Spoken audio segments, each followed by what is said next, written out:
Hello everyone, this is Gary and today we're looking at 4 Edward I castles in Wales Part 2. Now I know what you're going to say, what happened to Part 1? Well, the short answer is that the link to that video is in the description below. There are 4 castles, as I've just mentioned. They are Beaumaris, Conwy, Caernarfon and Harlech. Now the first 3 of those was dealt with in Part 1. Harlech is a little bit further away, so I've done a separate video on that, which is this Part 2. And there's good reason too. Harlech is arguably the more spectacular of the 4, but nevertheless it's important to cover all of them. And just for those of you who want to stick around to the end, there is in fact a bonus castle.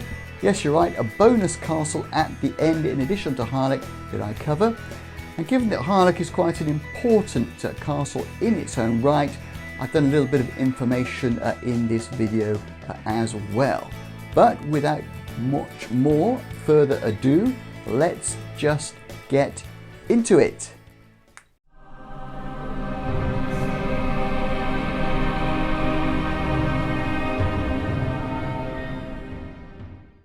Okay, so the castle we're looking at today is Harlech Castle, and those are the pictures you will see behind me. The castle is looked after and managed very well by Cadw, C-A-D-W, and their website is well worth looking at, not only in terms of just general information about the site, but also in terms of booking, admission and so on. Now, arguably it's pretty spectacular because it sits on the top of what has been described as a sheer rocky crag, and it looks across the sandy dunes below and out to the sea. Now, as if that was not dramatic enough, there is in the background some pretty spectacular and rugged peaks of Snowdonia, measured therefore against Conwy, Caernarfon and Beaumaris. Some people say that this is probably the most spectacular setting for any of Edward I's Iron Ring of castles in North Wales, and I think I would probably agree with that analysis.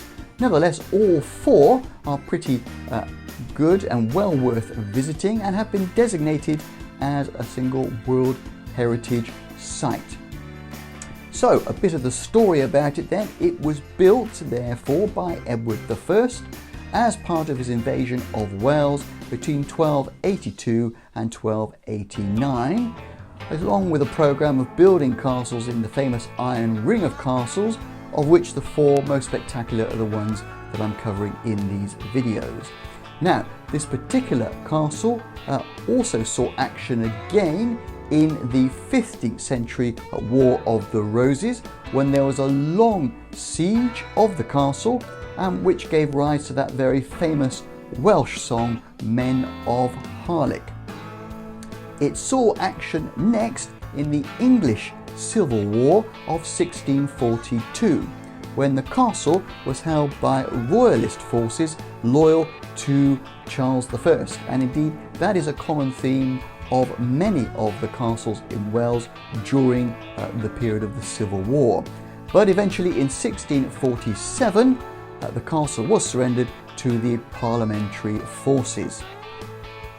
UNESCO, as I've said before, considers Harlech, along with the other 3 castles, as a World Heritage Site, and hopefully you'll see from the pictures behind me why it is thought to be so, and why it is such a spectacular setting, if only for that. So I hope you enjoy the pictures, but please do hang around for the bonus castle at the end of this video.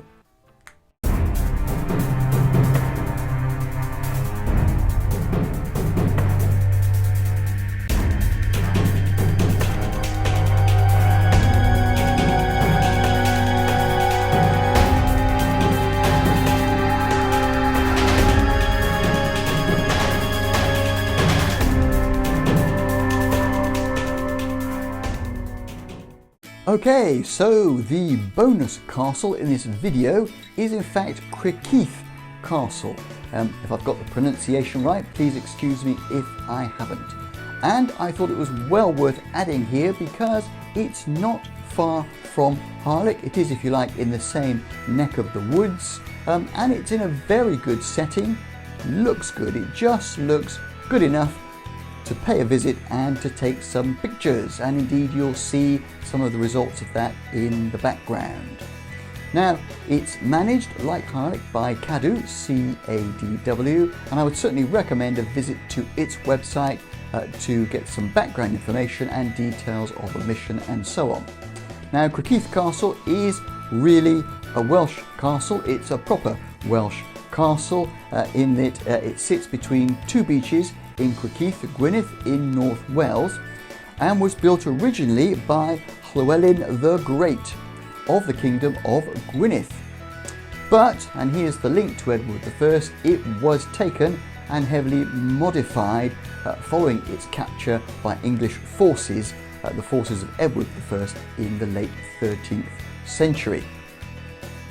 Now, the castle, some hundreds of years later, was then used as a prison until 1404, when the Welsh forces then captured it during a rebellion by one Owen Glyndwr. And again, please excuse me for the pronunciation of his name. The Welsh, not surprisingly, particularly in that neck of the woods, tore down the walls of the castle and set it alight. And indeed, the sky was lit red. And that sadly was the end of Criccieth Castle, at least as a functioning castle. But since then it has become a great tourist attraction, not least because it's got a spectacular setting, as you can see from the pictures behind me, and so I would say it was well worth a visit in its own right. Please enjoy the pictures and the dramatic effects.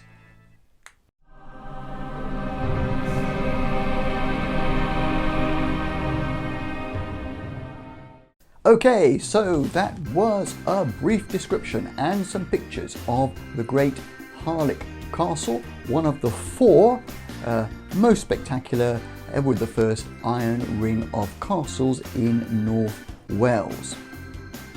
And of course, you had that little bonus castle at the end, just for a bit of interest if you like that sort of thing.